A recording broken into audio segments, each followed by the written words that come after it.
Press Sky on your remote to go to your recordings.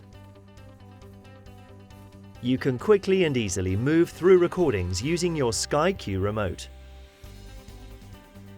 On your Sky Q remote, press up and then left or right to move minute by minute. To move to a particular point, press and hold on your Sky Q remote. Press play to start watching again. To delete an entire series, press Sky, go to Sort By, then A to Z, and find the series you'd like to delete.